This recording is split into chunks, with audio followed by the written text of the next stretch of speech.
Good afternoon, everyone. I'm Madeline Milka, President and CEO of the Asian Pacific American Institute for Congressional Studies, otherwise known as APAICS. If you are tuning in today for APAICS in Conversation, we have a lively duo here. And if you are part of our Women's Summit, thank you so much for joining us again. You saw me earlier this morning. We are delighted to have as our interviewer Judge Elaine Liu, who is not appointed to the Los Angeles Superior Court in 2007. Where she presides over a general jurisdiction civil court. Active in the greater community, she is the co-chair of the Los Angeles Superior Court's Power Lunch Subcommittee, where she organizes power lunches to bring high school students, lawyers, judges, and court staff members together to discuss career choices and the legal system. Judge Liu also presides over the Pasadena Teen Court Program, through which selected juvenile offenders are questioned, judged, and sentenced by a jury of Pasadena high school students. Judge Liu will be sworn into the executive board of the California Judges Association for a 3-year term starting in September 2020. And our special guest today is Judge Lucy H. Koh, who was nominated by President Obama in 2010, and she was confirmed to the U.S. District Court for the Northern District of California by a vote of 90-0. She has been cited as one of the most influential U.S. District Court judges of the last decade. Her handling of national profile cases, Apple versus Samsung, Yahoo and Anthem data breaches, and other technology cases have established Judge Koh as a leading jurist. Judge Koh holds the distinction as the first Asian American U.S. District Judge in the Northern District of California and the first Korean American woman Article III judge in history. If you are joining us on Facebook, please put your questions in the comments. And if you're joining us on the webinar, please put them in the chat box. Please welcome our 2 distinguished guests. Thank you so much. Judge Koh, we understand that you spent many of your childhood years in Mississippi and Oklahoma. Can you please start off by telling us what it was like growing up in parts of the country where Asian Americans were underrepresented? Sure. First, let me thank APAICS for inviting me to join you all today. It's just a real pleasure. From kindergarten in 1972 through 7th grade in 1981, I lived in Mississippi. And then 8th grade through all of high school, I lived in Oklahoma. And first in Mississippi, we lived in Lorman, which really was a small town. It only had Alcorn State University, which is the first African-American land-grant college in the U.S. It was established in 1871 to educate the children of former slaves. And other than a small gas station convenience store, there really was nothing else in the town. So we took a very long bus ride up to Port Gibson, which is where we went to school. I did kindergarten in Lorman. And what really struck me about especially Port Gibson was just the tremendous poverty in the African-American community. Some of my classmates, they couldn't afford backpacks, so they would bring their spiral notebooks in empty cereal boxes to school. Our school had free lunch and free breakfast for a lot of students, which probably means they were not having regular meals. And just, riding the bus and seeing just incredibly dilapidated wooden homes, it just leaves a sort of searing memory in your mind. What's interesting is that I then moved in 3rd grade to Vicksburg and, went to what I thought was an integrated school. But later in law school, when I worked at the NAACP Legal Defense and Education Fund, I found out that there was actually a consent decree for my school district. So my kids are sort of growing up in a Bay Area bubble. So, we took them to Mississippi, and it was amazing because we had not been back in 35 years. But we went to, Addison Junior High School, where my siblings went, which has been renamed. And they remembered the Koh family. They remembered my sister. We went to Alcorn State and we were walking around and someone also remembered the Koh family.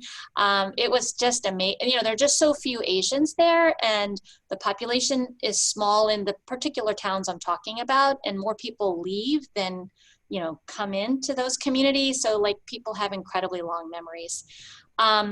Oklahoma was quite different because there, I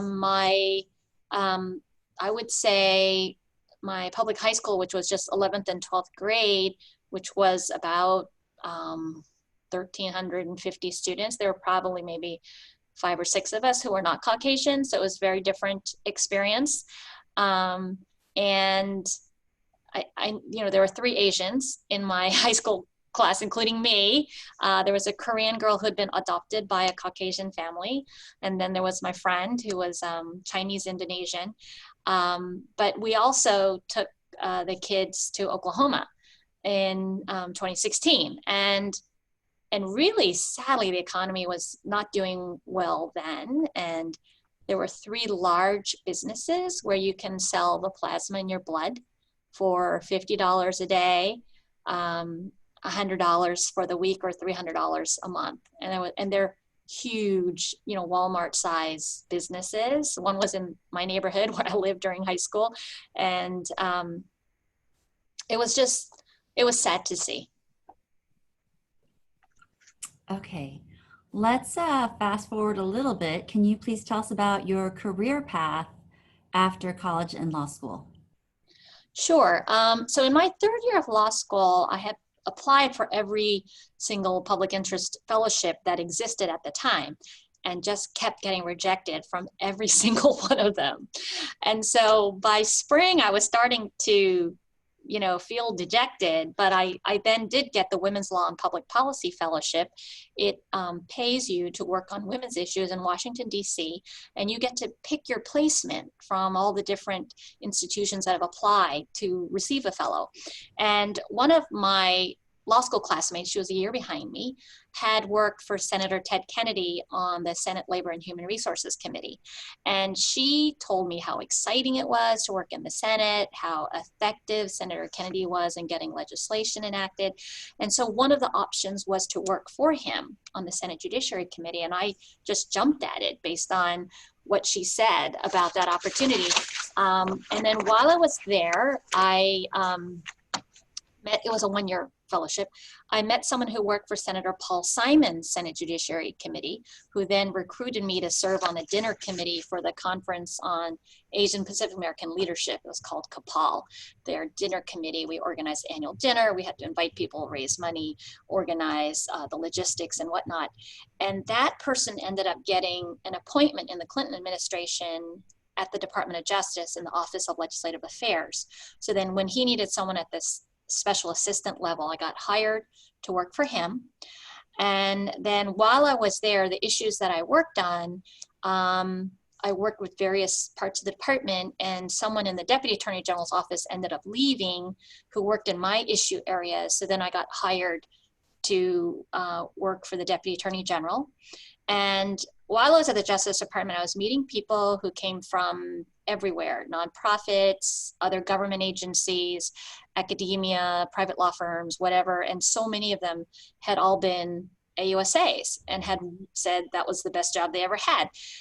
So I thought, well, I should try this if it's the best job ever. So then I ended up going to the U.S. Attorney's Office in LA, where I met this amazing person named Elaine Liu. Do you think you know her? Anyway, she's amazing. And I'm grateful you moved to LA for that. I moved to LA for Elaine Liu. And I will just say, so I had been doing this sort of policy, sort of more political work. I hadn't been doing sort of traditional court litigation. And so my first day in the office, they said, here's a Ninth Circuit appeal. The opposition or response is due like in a week or 2. And I went home and I threw up because I was so stressed out about doing something I had no idea how I was going to do. And I had no interest in criminal law in law school, had not even taken criminal procedure. It was just sort of one thing led to the other without sort of a plan.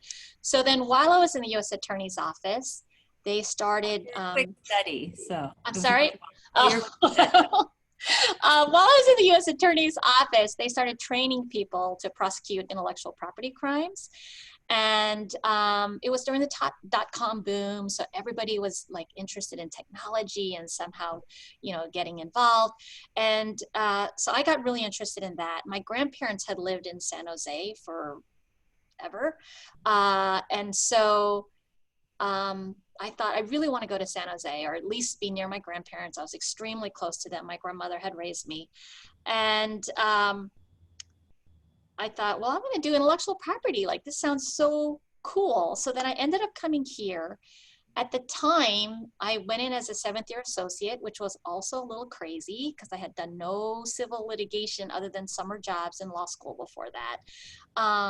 But at the time, like, my loans from college and law school were over $1,000 a month. And my last salary at the U.S. Attorney's Office was $52,000, which I know is a lot of money, but I just felt like, you know, I'm going to try it out for a year. I'll try to pay down my debt, and then I'll just figure out what I'm going to do. But I ended up staying for way longer than I ever expected. And then while I was there, the leadership in the Asian Pacific American Bar Association of Silicon Valley said, hey, you know, we really want to get more people to apply to Superior Court. And we want you to do it, and we're going to help you do it. And that was really critical because all of my civil practice was primarily federal. All of my criminal had been federal. And so I didn't have very much state court experience. I didn't know the judges here. I didn't know the process. So if they hadn't sort of helped me through that, there's just no way I would have gotten that appointment. So then I was a Superior Court judge for about 2.5 years before I got this job. Sorry, that's a long answer. Thank you. So let's move a little bit to current times. You're married to someone who is, of course, also has a prominent legal career, Justice Cuellar.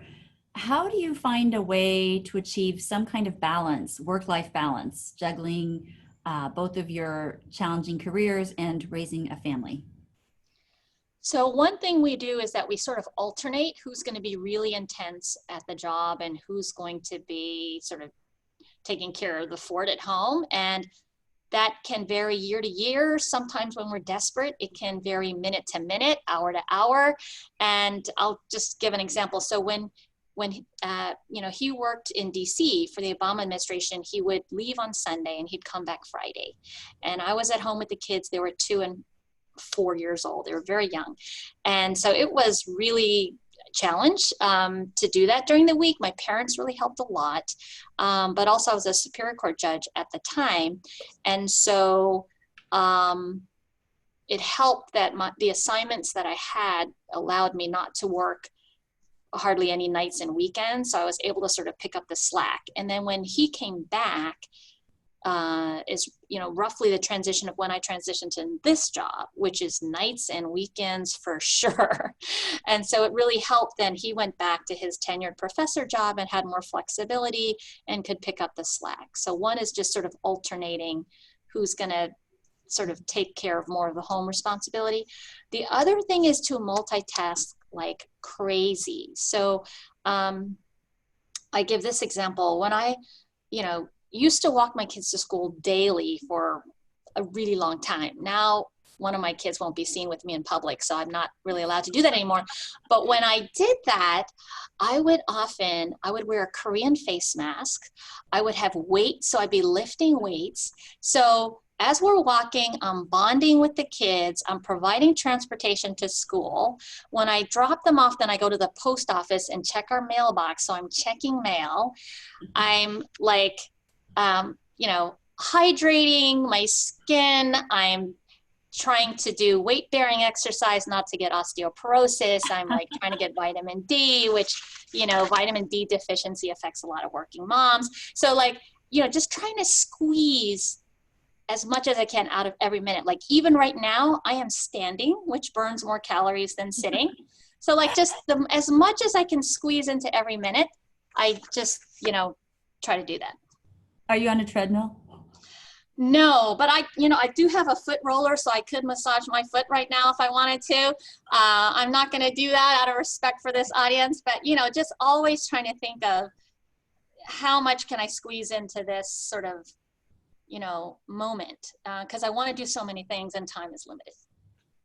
Well, you have done a lot. So do you have any advice for our participants today on how to find mentors and ask people for help with their careers? Sure. I mean, the first thing I would say is to expand your mind on what a mentor or who a mentor is, because I think we all have this idea that it's got to be somebody who's, you know, very senior and extremely accomplished in their career. And I will say that people who probably in many ways profoundly impacted my career were actually my friends. You know, the woman I mentioned before who'd worked for Senator Kennedy put me on this track to work on the Hill, which then put me on a totally different career track than what I thought I had wanted. Similarly, I have this friend. So I was a college tutor who helped college students, when I was in law school, who helped college students apply for law school. I'd give them advice, I'd write recommendation letters, and I did that for this one person who was 2 years younger than me. And then when I ended up going to the law firm, like I said, I had never done really civil litigation other than summer jobs. And I showed up as a 7th-year associate. I'd never seen an interrogatory before. And also, I was doing intellectual property. I never took an IP class. To be honest, I didn't even know what a patent was before I started that job. So it was so helpful because I could go to him with all my stupid questions. Like, you really need someone you can trust and to know, you know, who can you trust with your stupid questions. And so this friend who, you know, arguably I was his mentor, I had written his recommendation letter for him to get in law school, then became my mentor because then he could tell me about the politics of the firm, where I go to look for exemplars to do X, Y, or Z. I mean, he was my lifeline. And then later he ended up leaving and going to the U.S. Attorney's Office in LA, where I had come from. So then, you know, he didn't need my help, but I mean, I could give him whatever advice if he ever needed it. So like, who is your mentor and who is the mentee is going to be flipping and flopping throughout your career. But don't forget to think about your peers and your friends, because basically anyone who has information or experience that you don't is someone that you can learn from. That's really great advice. Let me ask you, Above the Law has described you as the most influential judge that Barack Obama appointed. Can you please tell us about some of the higher profile cases that you've handled since your appointment in 2010? Sure. So one of the cases I handled was against, you know, many of the major technology companies that at the very highest levels, they had agreed not to hire each other's workers so that they wouldn't have to pay more money. They wouldn't compete for labor effectively. It turns out that those kind of agreements are quite prevalent in a lot of industries. So after I did that case, then I got the case against the animation studios for doing the same thing. And then it's just led to more litigation. Now other, you know, courts are dealing with similar cases against fast food chains. There's cases against au pairs. Actually, one of my law clerks worked on the case against au pair companies. So that's, you know, one of the cases.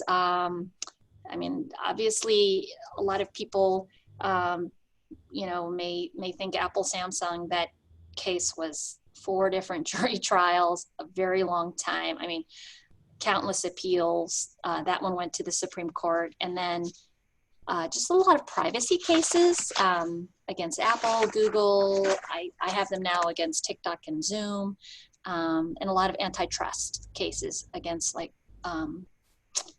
Federal Trade Commission versus Qualcomm, and then consumer class action against Qualcomm. So in deciding some of these most important cases of our era and being at the forefront of our legal system, do you feel that there are certain responsibilities that you bear in mentoring the next generation of leaders? Absolutely. As a judge, I do try to encourage more opportunities for newer lawyers. So I will agree not to vacate a hearing and decide a motion on the papers if you guarantee me that someone who has recently graduated from law school will argue the hearing.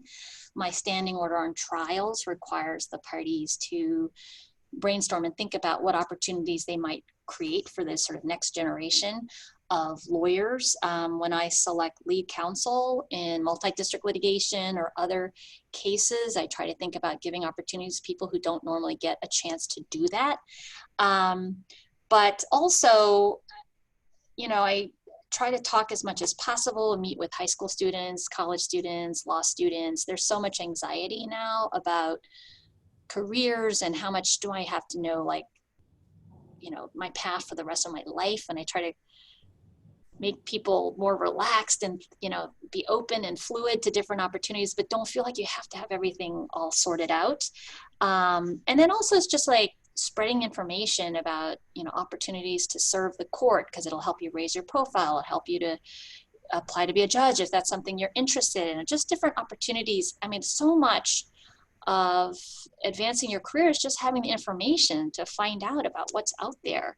And so we try to spread the word whenever there are opportunities, make sure all the bar associations know about this and can post it on their websites, just because, we always want to attract as broad and as large a group of interested applicants as possible, and just sort of getting out the word and talking to people and letting them realize that there are these different opportunities. Think about it, consider it, I think is just a positive thing. Okay, inquiring minds want to know, so I have to ask this question. Is it true that you do a costume karaoke party with your law clerks and Justice Cuellar? We do. For my 5th year Chambers reunion, the whole family, we dressed up as Teenage Mutant Ninja Turtles. We all wore ninja costumes, and we even painted our skin green. I made my externs and law clerks promise they would not post that on social media, so I hope there are no photos remaining. I think one of my best costumes was Elvis. I did young Elvis, and then I would put on pillows and be older Elvis in my costume. And then last Halloween, I was a gangster, I have to admit it, and I sang Lizzo's Truth Hurts. Awesome. Okay, last question. What does it mean to be a resilient leader?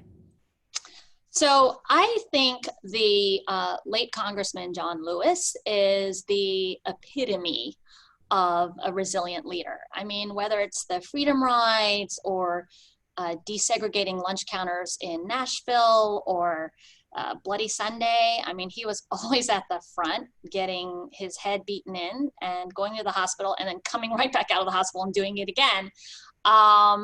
And to, we all talk about, oh, okay, when someone beats you down, stand up again. I mean, he really, really did that. Just over and over again, whether it's getting beaten, getting arrested, getting imprisoned, he was just relentless, sacrificed so much. He was fearless. I mean, to just sort of, knowingly going into situations where you're going to get physically beaten. I mean, being left bleeding and unconscious in a bus station. I mean, and then to keep doing it, he just really persevered and inspired. All right, we have some questions streaming in. The first question is, how do you personally walk the line between judicial activism and judicial restraint? Well, I think that when we take this job, we take an oath, and the oath requires us to just at all times maintain impartiality and the appearance of impartiality, because we don't want to undermine anyone's confidence in our justice system. So, I realize it can be a challenge for people who are used to having sort of First Amendment rights and then becoming judges and recognizing that you need to just keep an open mind at all times and not prejudge things. But you just do the best you can. You're aware of the conflict and the issues and just constantly do your absolute best. And I mean, to be honest, over time, it does become easier just not to, comment. It can be more of a challenge when you first, adjust into this role, but it's definitely doable. As you know, so many judges do this. We have to, it's so important to protect and preserve the integrity of our institution. We need to do it. Okay, this next question is somewhat specific, but very timely. What are your thoughts on California SB 10, which attempts to abolish cash bail through risk pre-assessment technology, which could preserve past racial bias in its algorithms? Okay, so I think this is related to the first question. I don't think it's appropriate for me to comment on any pending legislation, any pending case. I'm actually ethically prohibited from doing that. So I apologize to whoever asked that question, but I don't think it's appropriate for me to comment. Okay, let me go on to the next question. Given the opportunity to teach your two children heritage languages, have you and Tino and Justice Cuellar as parents decided to do so? So when my daughter started preschool, she actually only spoke Korean and actually did not speak any English, or at that time, not very much Spanish either. Unfortunately, we had a preschool teacher who said that we should stop speaking other languages to her because the teacher said, look, she can't communicate with her classmates, she can't communicate with any of the teachers. I unfortunately stopped that, which I really, really, really regret. Tino didn't, and actually kind of played a joke on the teacher at the end of the year. He said, oh, it's so great that, you know, you told us this and we really followed.